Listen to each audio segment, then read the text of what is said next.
Welcome to the video. Today we are going to talk about the real gases part in the gaseous state of matter lesson. Now in this part we are going to talk about the comparison between real gas and ideal gas, and also the compressibility factor and the van der Waals equation for the behavior of real gases. Right, let's start with the comparison of the real gas and the ideal gas. Let's say we have two gases. Let me copy this. Let's say we have two gases. One is ideal. Let's say this is a real gas. This is an ideal gas. Give me a second. Real and ideal. All right.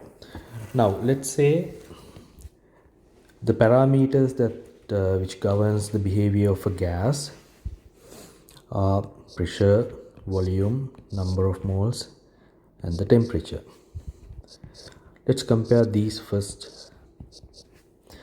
Let's say we have the same number of moles, same amount from the real gas and the ideal gas.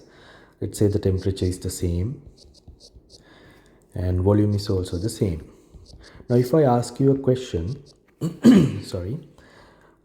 which gas has the higher pressure, for example, is it the real gas or the ideal gas? So my question is whether PR is equal to PV or PR is lesser than PV, or PR, that means the real gas pressure, is greater than PV. Now you can pause the video and think for a second, what will be the answer for this question? Under the same conditions of the two gases, both real and ideal, which one do you think is greater, or whether they are equal or not? And think about it. Pause the video and think about it. Suppose that I asked you this question in person, so what answer are you going to give me? Right, I think the time is up. What do you think? Whether the pressure of the real gas is equal to the ideal gas pressure, or whether it is lesser than the ideal gas pressure or the real gas pressure? This is actually PI, ideal. Sorry about that. Right, the answer is we can't say. We don't know. The real answer is we can't say whether these two are equal, whether the real gas pressure is lesser than the ideal pressure or the real gas pressure is greater than the ideal pressure. The reason is there are 4 different factors affecting the behavior of a real gas with respect to an ideal gas. Those factors are these ones: intermolecular interactions and repulsions. Intermolecular attractions and repulsions. You can say intermolecular interactions. There are 2 types of interactions, attractions and repulsions. So ideal gases do not possess intermolecular attractions or repulsions because that's the definition of ideal gases. Up to now, you might know that ideal gases are, they don't exist actually because they are imaginary gases, right? Real gases are the actual gases that we encounter in our day-to-day life. For example, all the gases, like there are 11 gases in the periodic table. What are those 11 gases in the periodic table? Helium, neon, argon, krypton, xenon, radon. These are noble gases, and nitrogen, oxygen, chlorine, fluorine, right? 1, 2, 3, 4, 5, 6, 7, 8, 9, 10, and hydrogen, the last one. And these are from the periodic table. Those are elements, and there are other gases as well, like carbon dioxide, sulfur dioxide, water vapor, anything. carbon monoxide, N2O. There are lots of gases, right? These ones are the 11 element gases in the periodic table. So all of these gases are considered as real gases. Even these ones, the noble gases as well, helium, neon, argon, krypton, xenon, radon, because they possess intermolecular interactions and they have other factors that isn't in line with the ideal behavior. But they can be made into behaving as an ideal gas. They can be made closely related with the ideal gas, not 100% ideally, but you can make it closely ideal, not 100% ideal. However, what are the other factors that governs the behavior of a real gas? The possessing of or the presence of the intermolecular interactions like attractions and repulsions. That's the first one. The second one is real gas molecules have a considerable volume. Volume of a molecule. Volume of a molecule. Right, I'll explain these points one by one later throughout this lesson. Let's just first summarize these. The third one is the kinetic energy loss when the collisions are taking place. So we can say the kinetic energy loss. Kinetic energy loss of collisions. The last one is the shape of the molecule. It also affects shape of the molecule. These are the four factors or properties, you can say, that governs the behavior of real gases, and it is different than the ideal gas. So here, because of these points, we cannot exactly say whether a real gas pressure, under the same conditions, whether a real gas pressure is either equal to the ideal gas pressure or the real, whether it is greater than or lesser than. We don't know. So how do we 100% with sure of 100%, how can we say that whether a pressure of the real gas is greater than or lesser than? If we know about these points, then we can say actually. Now these points depends on actually majorly on intermolecular interactions. These points means the factors affecting the behavior of the real gas actually basically depends on the intermolecular attractions actually. That is why they say the shortest definition of an ideal gas is as a gas which doesn't possess intermolecular interactions. It's the shortest form of the definition of ideal gas. But in detail, you have to mention all these 4 points, to define when you are defining an ideal gas. Right. Let's say for example, there's an intermolecular attraction acting on molecules. Actually, it should be there's a net intermolecular attraction is acting on molecules, because always within a gas between real gas molecules there are intermolecular attractions and as well as intermolecular repulsions. It depends on the distance between the gas molecules. Let's say the two gas molecules are so far apart. If the gas molecules are so far apart, there's a net intermolecular attraction. So because of that interaction, they come closer. When they, with the speed that they have, when they come closer to each other, and there will be a point at which there occurs an intermolecular repulsion. So they tend to go away from each other again. So that's how a gas molecules always they are moving, right? So when they are moving, they can come very close to each other. Then there will be a net intermolecular repulsion between them. And when they are far apart from each other, there will be a net intermolecular attraction acting between them.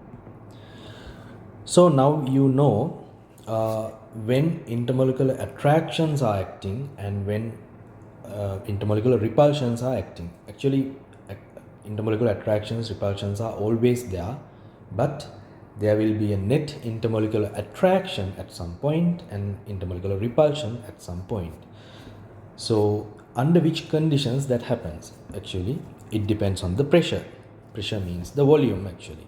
Let's say if you try to squeeze this, real gas, so what will happen? The gas molecules will come closer to each other. So that means most probably there will be an intermolecular repulsion acting between them. Therefore, we say squeezing means we are increasing the pressure, or in other words, we are decreasing the volume. So at high pressures, or we can say under high pressure, under high pressure conditions,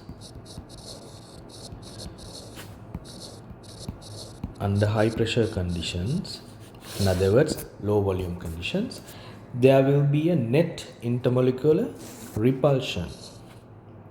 Net intermolecular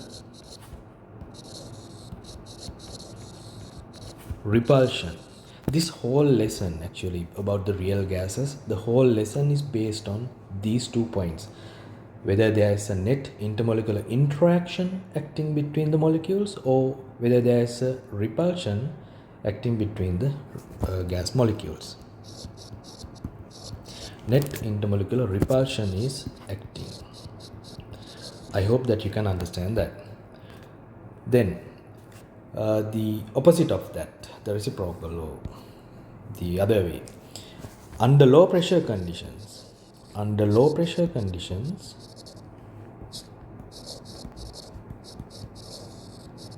what do you say? Under low pressure conditions, that means there's a large volume, so molecules are so far apart, therefore there will be a net intermolecular attraction. Those are the most important points in this lesson. Always remember that. Intermolecular attraction. Now, whatever the thing that they asked us to compare between a real gas and ideal gas, you have to always go for the intermolecular attraction or the repulsion situation. So you have to figure out whether there is an intermolecular attraction or a repulsion. Then you can understand and figure out the behavior of the real gas with respect to the ideal gas. Attraction is acting. All right. So let's take this a little down. If there's a high pressure condition, the real gas pressure, what do you say? It should be greater than the ideal pressure. Why is that? Because there's a net intermolecular repulsion acting. Since there's an intermolecular repulsion acting, there's an extra force on molecules, so they will go and collide with the wall of the container greatly, or in higher speeds with respect to ideal gas. Because under the same conditions, ideal gas molecules do not possess intermolecular repulsions. Therefore, they have a lesser speeds with respect to that. In real gas molecules, there will be higher speeds because of the repulsions. I think you can understand that. Therefore, the real gas pressure is greater than ideal pressure. So likewise, in this situation, the real gas pressure is lesser than the ideal pressure because there's an intermolecular attraction. Because of the attraction, the molecules are attracted towards them. Therefore, the speed that they are going towards the wall of the container for the collision is lesser. So they are going in slower speeds to collide with the wall. Therefore, the pressure that is felt by the wall of the container is lesser here. I hope you can understand that. Right. Let's say we give let's say the high pressure condition is the same for both ideal and real gases. That means if we give the same pressure, what will happen to the volume? Think about it. pause the video and try to think about it. That means we are compressing both these gases, the real gas and the ideal gas. So when they are compressed up to a same pressure, so we give the same pressure to both of the gases, right? So their pressures are the same, number of moles are the same, temperatures are the same, so their volume should be different. I told you the volume must be different. Why? Because when you are trying to compress a real gas, let's say high enough so that the intermolecular repulsions are acting, so can you compress it very easily with respect to an ideal gas? What do you think? Think about it for a second. Pause the video and think about it. Seriously think about it. Otherwise, it is no use of just listening to this video. You might want to listen to this video several times to understand what I'm saying, but try to do it now. Pause the video and think about what happens to the volume if we apply the same high pressure. Let's say we are applying a high pressure. When I say high pressure, or when they say in the exam high pressure, in other words, they mean that the intermolecular repulsion should be acting between real gas molecules. But the ideal gas molecules, they don't possess any intermolecular attractions or repulsions. But the real gas molecules, they have intermolecular repulsions. Now we are trying to compress it. So what will happen? The real gas is very hard to compress. Why? There are repulsions between molecules, so there's a force acting opposed to what we are doing here. We are trying to compress them, but the intermolecular repulsions are acting against our compression. Can you understand that? Right. So if we apply a high pressure condition enough so that the real gas molecules will possess a net intermolecular repulsion between them, so what will happen? The volume, we can say the real gas is difficult to compress. The real gas is difficult to compress, and under the same pressure,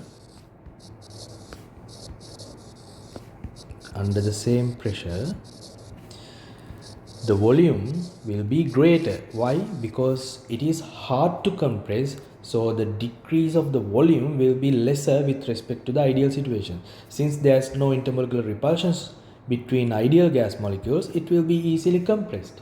Therefore, under the same pressure, the volume of the real gas is greater. If you don't understand this, think about it. Pause the video and think about it, or re-watch this up to here. When you increase the pressure at at a point where the intermolecular repulsion should act on the real gas molecules, it is difficult to compress. So we can say the real gas is difficult to compress, and because of that, the volume decrease. When we compress it, it decreases its volume. But with respect to an ideal gas, the volume decrease in the real gas is lesser. Can you understand that? The real gas will be hard to compress. The ideal gas will be easy to compress. Therefore, the ideal gas will have a smaller volume with respect to a real gas under high pressure conditions. Now, all these things are because of the presence of intermolecular repulsion forces. Actually, there are interactions as well, but there's a net repulsion force between real gas molecules with respect to an ideal gas situation. I hope you understand that. Right. Now, if we try to, so we can say in here, R is greater than Vi. Real gas volume is greater than, I'll use a different color. Real gas volume is greater than the volume of an ideal gas. So the opposite is true for under low pressure conditions. Think about it, I'll explain again. The real gas is more easy to compress here. Why? There's a net intermolecular attraction is acting, right? If we apply the same pressure for both gases under the same conditions, so that means there's a same pressure. Now there's a point at which the real gas possess net intermolecular attraction between them. Therefore, the volume, we can say it is easy to compress the real gas here. The real gas is easy to compress. The real gas is easy to compress. Right, then under the same conditions, look at here, it's the same point. Under the same condition, same pressure, under the same pressure, the volume of the ideal gas, sorry, real gas, real gas is smaller. It should be smaller. Why? There's a net intermolecular attraction, so the attraction is favoring what we are doing. We are trying to compress, we are trying to making the gas molecules more closer to each other, and the net interaction is also trying to make them so closer to each other, so it will be more easily compressed than the ideal gas. I think you can understand that. Therefore, VR will be smaller now. Alright, so everything is there. Now, there's another point that we have to know. That is, let's say, under high pressure conditions, under high pressure, under high pressure, we know it's VR is greater than VI. Now you should be able to understand this. If you don't get it right away, just think in terms of interactions and repulsions. Under high pressure, molecules are very close to each other, so real gas molecules possess repulsions, therefore it will have a higher volume, right? Since they have the same pressure, we can multiply the both sides by pressure. So its PVR is greater than PVI. Therefore, we can say PV is greater than, now this is the ideal, sorry, the ideal side. In an ideal gas, we know it's equal to nRT. Therefore, PV is greater than nRT. So this is a, sorry about that. This is a great relationship between PV and nRT.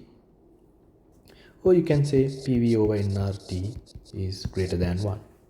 It's okay, both are accepted.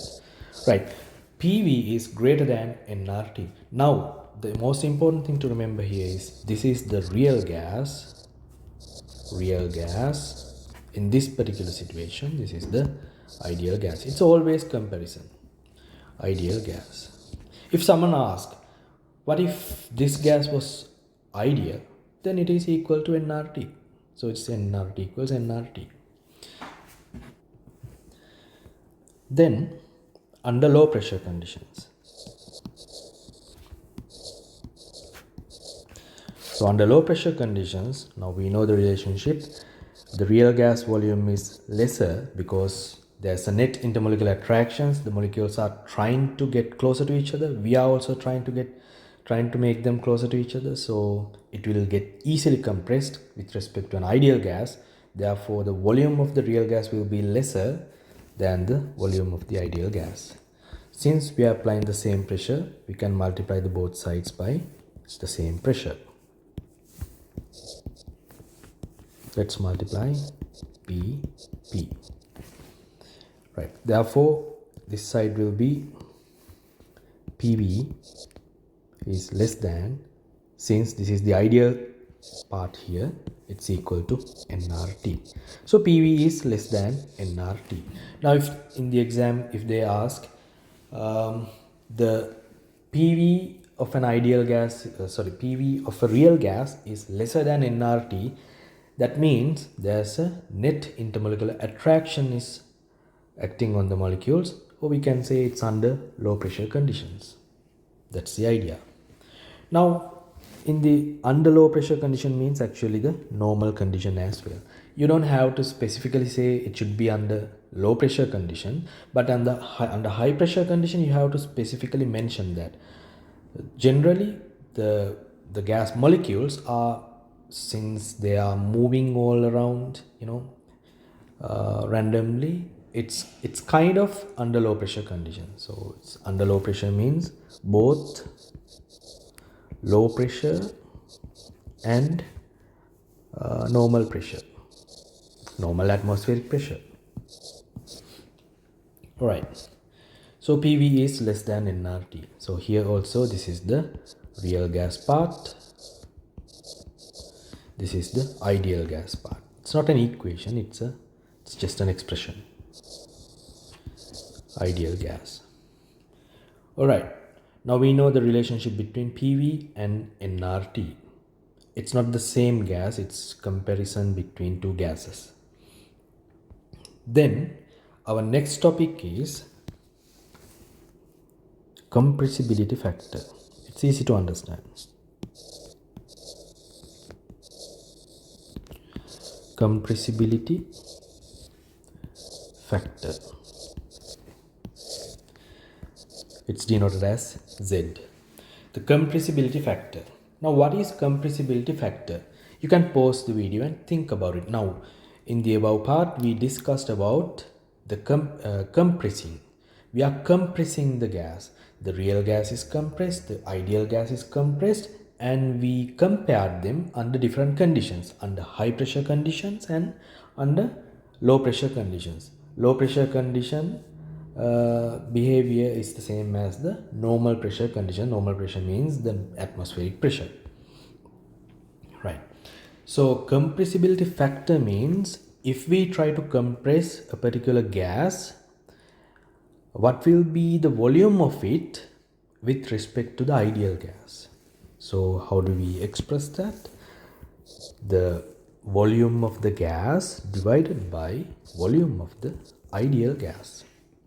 What will be the volume of the given gas with respect to the ideal gas? In other words, you can say what is the volume of the given gas, or the real gas or the ideal gas, whatever the given gas, the volume of the given gas in terms of ideal gas volume, the volume of the given gas in terms of ideal gas volume. So you have to divide the volume of the given gas, the volume, the gas of interest, the volume of the gas of interest divided by the volume of the ideal gas. This is called the compressibility factor, Z. How much is the gas is compressible with respect to an ideal gas? That's the idea. Just remember this. So if we apply the same pressure, we can do the same thing here. P into V, this is P into Vi equal Z. Now, we don't know about this gas. This can be an ideal gas or a real gas. It's the given gas, the gas of interest. This is ideal. So here also we are comparing two gases. This is ideal. We are comparing it with an ideal gas. With respect to an ideal gas, what will be the given gas? If the given gas is an ideal gas, so it's always PVI divided by PVI, it's Z. So this becomes 1. So Z is equal to 1. So at all pressures and temperatures, at all pressures and temperatures, it doesn't matter the values, temperatures, Z is 1 for ideal gases. I hope you can understand that. Ideal gases. Why? We are comparing the volume of an ideal gas with respect to an ideal gas. So it's the same. Therefore, Z is 1.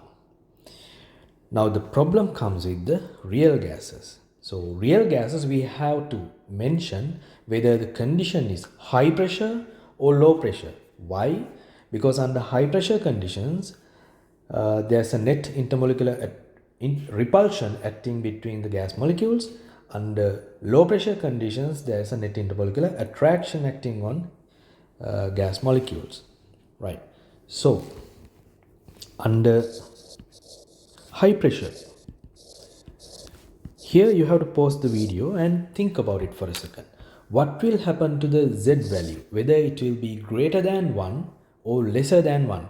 It can't be equal to 1, because if it is equal to 1, that means the gas of interest is actually an ideal gas.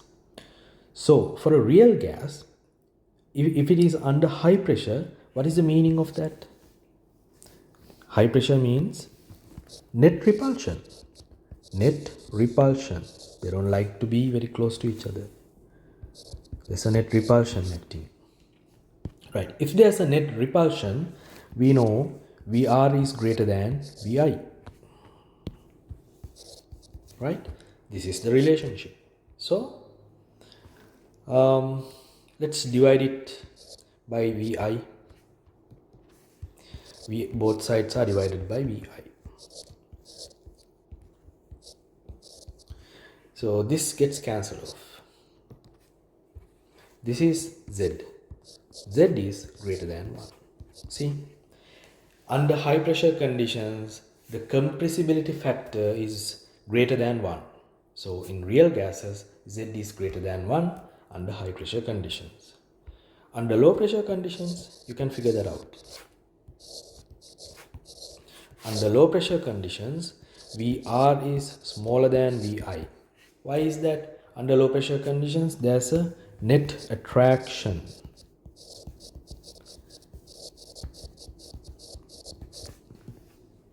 Therefore, the molecules are trying to get closer to each other, and we are also trying to make them closer to each other. The volume will be lesser. And let's divide both sides by the ideal gas volume. What will happen? The compressibility factor, this is the compressibility factor, it's less than 1. It's less than 1. You have to understand these things. Right. So the compressibility factor of a real gas. Now, if you don't understand what is compressibility factor by now, that means you are just watching the video. You are not going through the video. You have to rewatch this and study it, write it down, make some notes, do whatever you do, right? And try to understand what I'm saying here, right? So sorry about that. The compressibility factor of real gases depends on pressure. So if we graph it, if we try to graph it, the compressibility factor Z,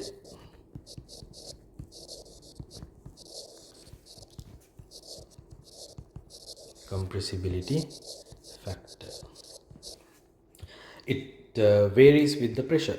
So this axis will be pressure. When the pressure changes, compressibility factor changes, but it doesn't change for ideal gases. So for ideal gases, it's always 1. For real gases, now in the pressure axis, this is kind of a low pressure region. Low pressure, this is kind of high pressure region. So it's just approximate values. The real gases will have a compressibility factor less than 1 under low pressure conditions, so somewhere around here. And the same gas will have a compressibility factor greater than 1 somewhere around here under high pressure conditions. I hope you can understand that.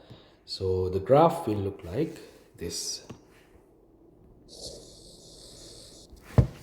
Right, this is for an ideal gas. This is real gas. This green color one is the ideal gas. Next, we are going to look how the compressibility factor of a real gas depends on other factors like temperature, like the type of the gas, likewise.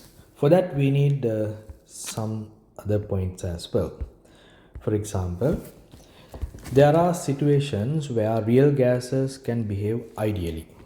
Now you can pause the video if you want. I suggest you pause the video and think about it.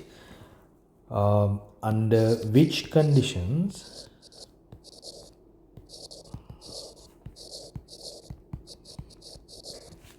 a real gas behave ideally?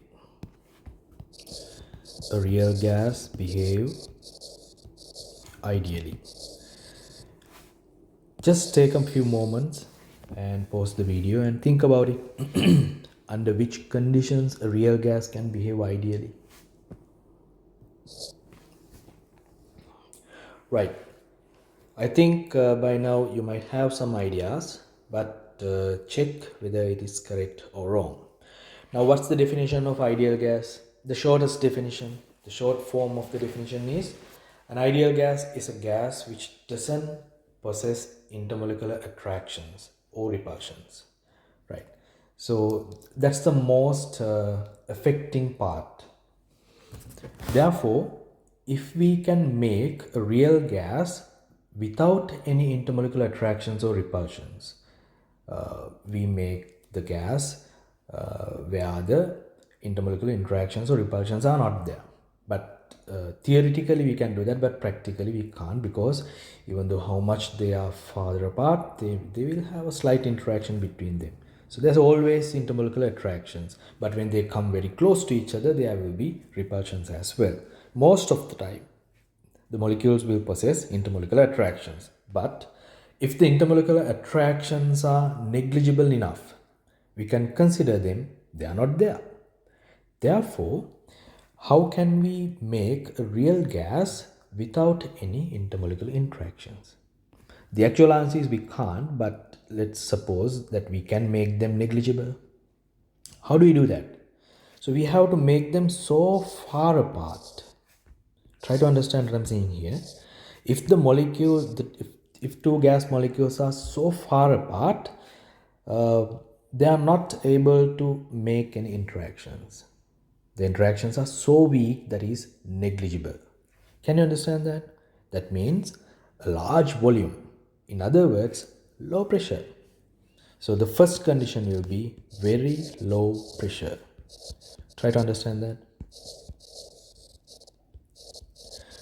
Under very low pressure. The second one, but even though we make them under very low pressure, they are moving, they are constantly moving. There are no stationary gas molecules. Gas means they are moving, they are mobile, they are not stationary. So someday, at some point, they might come closer to each other. Since they are moving, they can move in these two directions. So they, at some point in time, they can come closer. So they will have a higher possibility of making a strong interaction. So how do we prevent that? What do you think? Pause the video and think of a way. How can we do that? In terms of mobility or the motions of the molecules, how can we make them not to form interactions between them, even they are small, closer to each other? What do you say? Pause the video and think about it. Right, I think you might have some answers. Just check whether it's correct or wrong. Now, since even though we have made the gas molecules so far apart with each other, since they are moving, they can come closer to each other. But how to make them not form interaction between them? If we make them go fast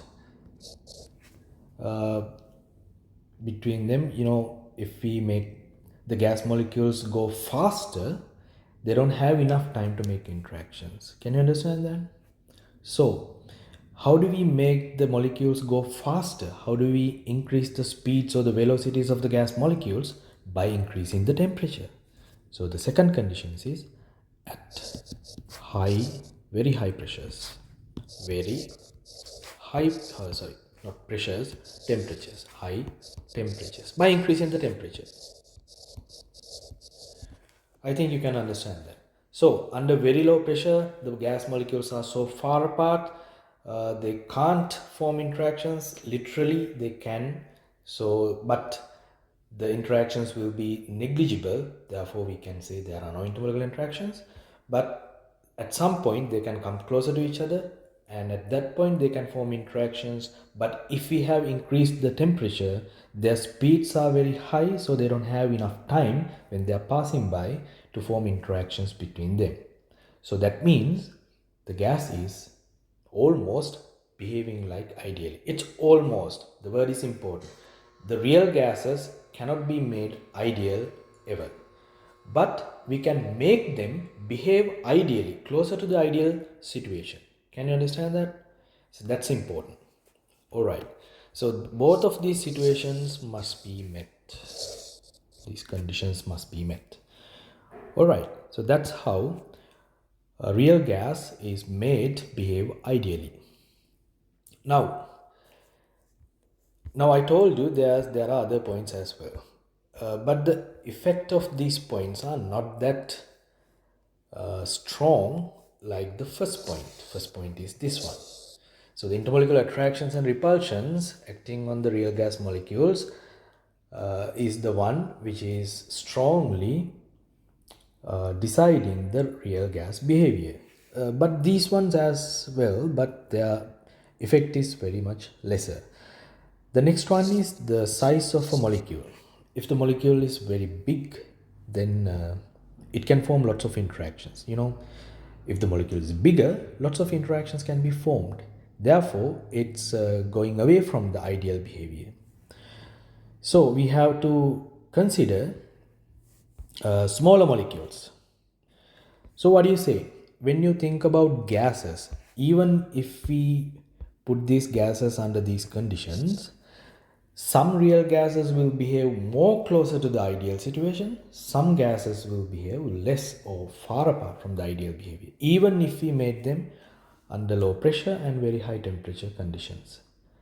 Think about it. Pause the video and think about it. What happens there? What are the gases? What are the real gases that you can take as ideal gases under these conditions? They are not ideal 100%, but they can be considered as behaving ideally under these conditions more. What are those gases? What are the factors? They should be small, no? I think you can understand that. They should be the smaller gases. If the size of the molecule is small, or you can say the molecular weight is smaller. Molecular weight is smaller means there are less amount of particles, less amount of electrons, protons, so they don't have to make, they can't form lots of interactions. Can you understand that one? So the best gases that is suitable for this kind of situation will be noble gases, because they don't like to form interaction between any of them. So helium, neon, hydrogen is also okay because it's a small gas, even though it can form interactions like helium, but this is kind of behaving closer to ideal situation under these conditions, not any other conditions. So noble gases, very small noble gases, they will have higher possibility of behaving ideal than the other gases. Therefore, let's try to draw the compressibility factor graph for different gases now. Then let's go for the temperature later. So this is the compressibility factor, this is pressure, and we know this is ideal. Sorry about that. Ideal gas. Now, if we consider several gases, let's take three gases: carbon dioxide, helium, and nitrogen. So which one is bigger? Carbon dioxide is 44 daltons. Helium is 4 daltons. You don't have to remember these values. This is 28 daltons. So if the molecular weight is greater, that means the molecule is somewhat bigger. So carbon dioxide has the highest mass. That means it will be the biggest molecule here. Therefore, even though we make these three gases under the same conditions, the carbon dioxide is less likely to behave more closer to the ideal situation. Can you understand that? So carbon dioxide gas will be like away from the situation, like this. Carbon dioxide. Nitrogen will Now when the pressure is high, it's getting away from the ideal situation. For nitrogen, it will look like this. For helium, maybe closer to the ideal situation. I don't know. It can be like this. But try to understand what I'm saying here. When the size or the molecular weight is getting smaller and smaller, it is getting closer to the ideal situation. Right. And also, yeah, we can draw another graph. That one will be like this. This is the ideal situation, let's say. Ideal. I'll use the same colors. 1. Ideal gas. The more detailed graph will look like this. This carbon dioxide will be like this. Nitrogen will look like this. Helium will look like this. I don't know. So actually this portion, this part is what I drew here. This part, this portion, we can't actually predict it. It depends on the practical factors. All right, I hope you can understand up to here. So this is how the compressibility factor of different gases vary with each other. If the gas is bigger, it is going away from the ideal behavior with respect to a smaller gas. So that's the idea here. That's what you have to understand. And then let's compare what happens with the temperature. Let's say we take helium gas, it's the best. It will be the most likely to behave as an ideal gas from all the molecules. Maybe, I don't know, it may be hydrogen. Which one is smaller, it will behave like ideally more. Compressibility factor, pressure, this is the ideal situation. 1, ideal gas. Now, let's say for the same gas, we are increasing temperature. What happens? Let's say, let's take helium gas. For helium gas, at a particular temperature, the graph will look like this, T1. Let's say we are increasing the temperature. It will look like this.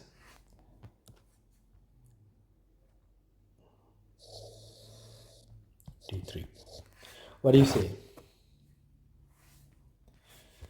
T1 is smaller, T2 is greater, T3 is even greater. Why is that? Think about it. Now this is also argued by looking at this portion. Think about it. This is low pressure conditions. In the pressure axis, the box I put it here is in the low pressure condition. Under low pressure conditions, the gas is behaving closer to ideal situation when the temperature is increased. So this way, the direction I draw the arrow says the temperature increased direction Y, the gas is getting closer to the ideal behavior.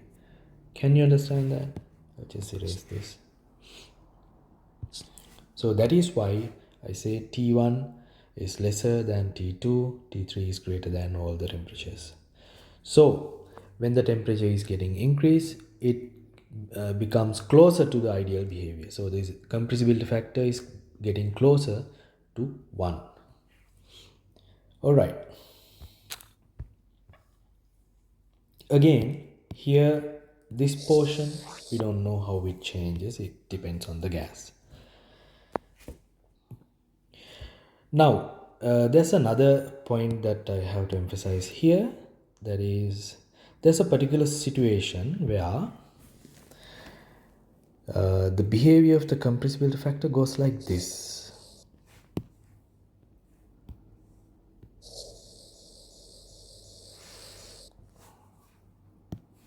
Maybe like this. Like this. Let's say. Why is that? What is that? It's a special temperature. Let's say it's TB. Because it's called Boyle's temperature. The Boyle's temperature definition is coming from here. This portion. See? Can you see that? This portion says For the largest portion of pressure, for the largest range of pressure, the gas behaves ideally at this particular temperature. So that is that temperature. So that temperature is called the Boyle's temperature. Boyle's temperature. It's not Boyle's temperature, it's Boyle temperature. Boyle temperature. The Boyle temperature, TB, means the temperature at which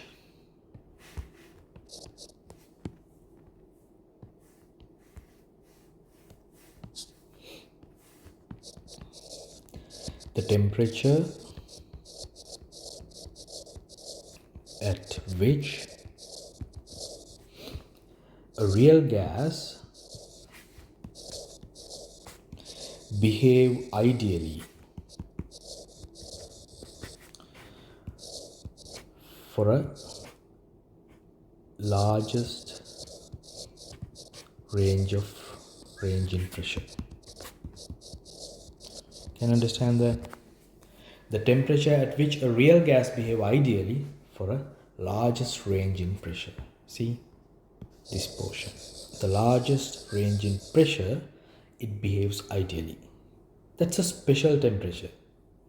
Alright, that's about Boyle temperature and the compressibility factor. So the second part of this lesson is also finished. We are moving on to the next part. That's the last part of this lesson. That is the van der Waals equation.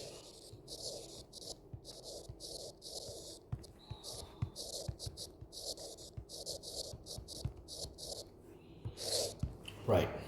Now here we know that PV is either greater than nRT for a real gas or PV is less than nRT for real gases. Why is that? This is because of net interaction. This is because of net repulsion. Sorry, the other way around. Sorry about that. PV is greater than nRT, net repulsion is the reason. This is PV is lesser than nRT because of net interactions. Right. Now I told you under normal conditions, when we take a gas under room temperature and atmospheric pressure conditions, it's kind of behaving like a low pressure condition. High pressure conditions we have to specifically give, right? Therefore, whatever the things that we are going to discuss from now here on is based on the gas is behaving like under low pressure. So we are talking about under low pressure conditions. Low pressure or normal pressure? Normal conditions. Under high pressure conditions, we have to specifically talk about that. We are not going into detail of that, but here we are going to talk about under low pressure and normal conditions. Alright, that means we are only considering PV is less than nRT situation.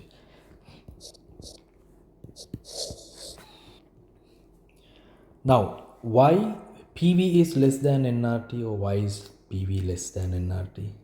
It's because of interactions. Now, what does interactions do? They decrease the pressure with respect to an ideal gas. Let's look at the first picture that we drew. The real situation, ideal situation. In the real situation, these gas molecules, they are trying to they are trying to get closer to each other in the intermolecular attraction situation. So what will happen? They are not colliding on the wall of the container, just like an ideal gas would. I think you can understand that. Therefore, because of the interaction, some pressure has been decreased. Can you understand that? In the real gas situation, the real gas pressure is less than the ideal gas pressure. The real gas pressure is less than the ideal gas pressure. So, if we want to make this P into V equals to nRT. If you want to make it equals to nRT, we have to make this part closer to ideal behavior. That means we have to we have to clear, we have to correct the error here. There's an error here, see, because of that error it's lesser than the ideal pressure, therefore the behavior is odd actually. So how do we correct it? So we have to add some pressure. Can you understand that? You can say P plus X. I don't know. X is a pressure value. So I just put it as P dash. P dash amount of pressure has to be added in order to make it equal to Pi. Can you understand that? Right. So what does this P dash means? The decreased pressure, the decreased portion of pressure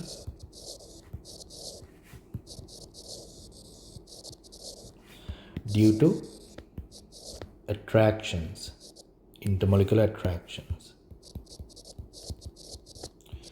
Intermolecular attractions. Now this P dash actually depends on how close the molecules are, because when the molecules are closer, they form lots of interactions.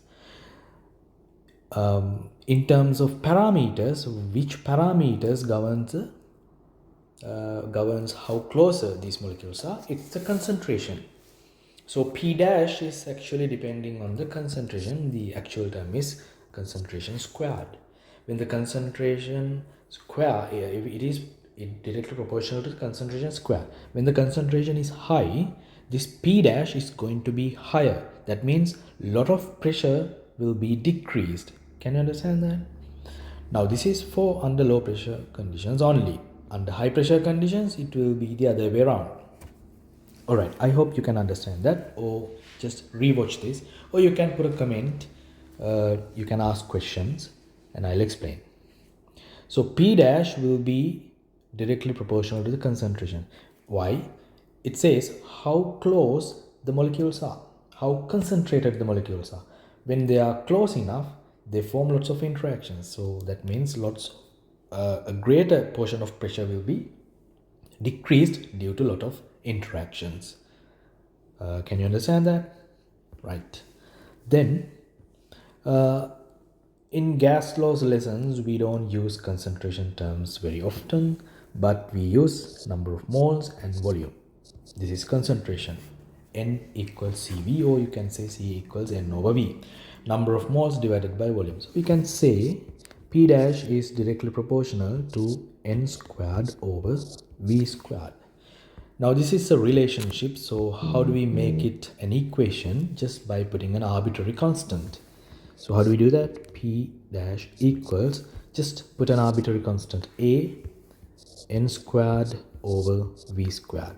So this is the pressure portion that is being decreased due to the presence of interactions. Therefore, we have to add this portion of pressure to our measured pressure. This is the measured pressure of the real gas, the actual pressure, measured pressure.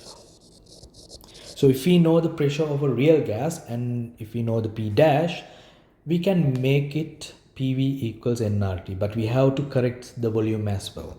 And let's look at about the volume correction later. Now this is the pressure correction. So how do we say that?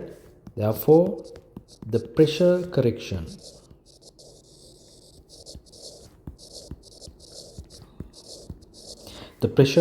is P plus, instead of P dash we put A N squared over V squared. Now in the advanced level, they don't ask exactly what is A. You just have, they will ask what is A, but you don't have to say exactly what is A. I'll tell you what is exactly A, but in the exam this answer is enough. That is, it's a constant, that's all. It's just a constant. It's an arbitrary constant, but it says something. Now let's see what it says. Now this P dash depends on the intermolecular interactions. This N square over V square depends on how close the molecules are. So what other factor that governs about the intermolecular interaction, how strong the intermolecular interaction? It's not just how close these molecules are, it's just what is the interaction that is formed between them. Can you understand that? There are actually 6 types of intermolecular interactions. I'll just quickly remind you about that. That will be London forces, that's the weakest of all. London dispersion forces, hydrogen bonds, that's a very strong interaction. Iron dipole, dipole, there are a lot of interactions. Iron dipole interactions, dipole interactions, permanent dipole, induced dipole interactions, induced dipole, likewise. Right, can you understand that? Iron induced dipole. Those are the intermolecular interactions that can be formed between any two species. So here in gas molecules, there are no ions most of the time. So other interactions are there, but they have different strengths. Hydrogen bonds are stronger, dipole interactions are kind of less stronger than that, weaker than that. London forces are even weaker, the weakest of all. Therefore, the pressure decreased due to the presence of interactions is also governed by the type of the interaction as well, and that is included in A. So the true meaning of A is actually a constant which depends on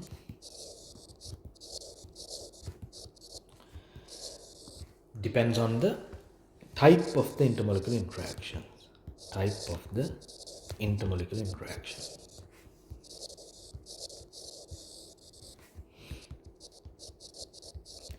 I think you can understand that. This is the true meaning of simple A, the constant. But in the exam, they don't ask that.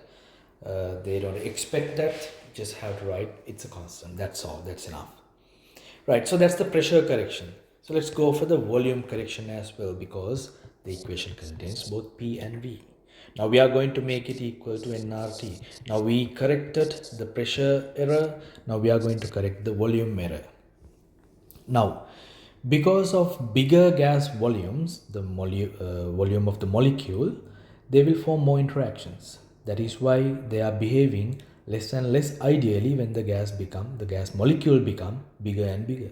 And also, when we take the volume of the gas molecule, let's say this is our container.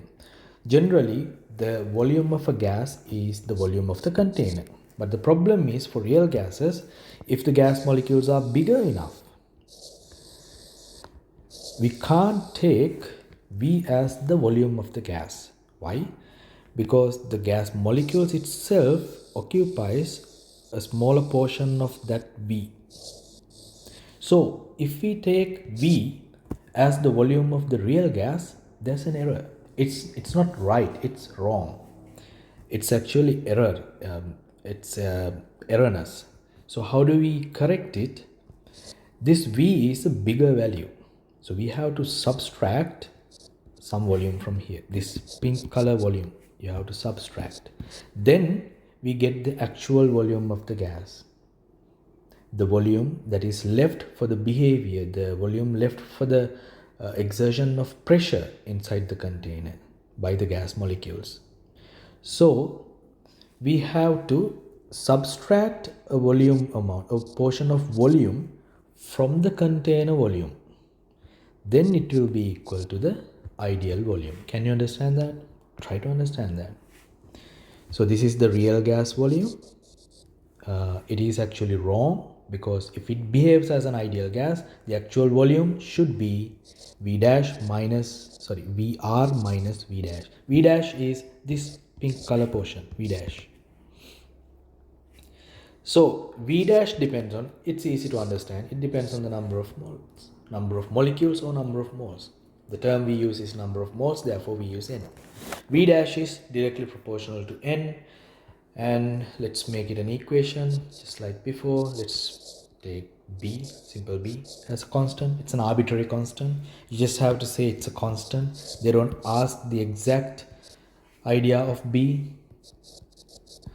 but I'll explain what is it. Now, the portion of the volume here occupied by the gas molecules itself for their sizes is governed not only by the number of molecules but also by the size of the molecule. If it is bigger, if a gas molecule is very big, it also decreases the volume from the container. Can you understand that? Therefore, we have to say B is actually a constant, depends on the size of a gas molecule. This is the true meaning of simple B constant. Right, but in the exam you just write A and B are constant. That's all. That's enough. All right, now we have done the corrections. Then let's substitute these corrections to the PV less than nRT. Now PV is lesser than nRT because the pressure and the volume had errors. Now we corrected them. Pressure has to add something, a n squared over v squared. Now pressure is corrected. Volume v minus nb, volume is corrected. Then it is equal to nRT. Right. This equation is called the van der Waals equation for a behavior of a real gas. Now this can be applied for ideal gases as well. The thing is, A is 0, B is 0 for ideal gases. Why? Because ideal gases do not possess intermolecular interactions, so there are no type of intermolecular interaction, therefore A is 0. In ideal gases, we consider the gas molecules have a negligible volume, or we say the volume of a gas molecule is negligible with respect to the mean distance between two gas molecules or the volume of the container or volume of the gas, whatever. So B is also 0. It's close to 0. Therefore, P plus 0, V minus 0 equals nRT. That means PV equals nRT. So we get the PV equals nRT equation again if we apply this van der Waals equation for the ideal gas. See? So van der Waals equation can be applied for any gas. It doesn't matter. But under low pressure conditions or normal conditions, not for the high pressure conditions. Why? Under high pressure conditions, the real gas pressure is bigger or greater than the ideal situations because there's an extra pressure exerted by intermolecular repulsion forces. So the same thing, actually it should be the other way around, I think. V squared over n squared, it should be subtracted from the PA. So this form of equation can be applied only for conditions where the pressure is either low or normal, not high pressure conditions. So you can't apply this equation for real gas at all pressures and all temperatures. Please remember that. Please keep that in mind. Right, van der Waals equation. Alright, but this can be applied for an ideal gas under any condition. It doesn't matter. It's always simplified into PV equals nRT. Alright, that's the end of this part. It's almost 1 hour and 10 minutes, but this is a small part and also a simple one and an easy one. If you have any questions regarding this lesson or regarding this video, anything, doesn't matter, just put a comment below and ask me. I'll try to I'll answer them. I hope you understand this. Rewatch. If you don't understand this, just rewatch. There are other videos as well. Just go through them, do some questions, and if you want me to do some questions, just let me know in the comments. And I thank you all for joining, right? And I wish all of you the very best. Thank you very much.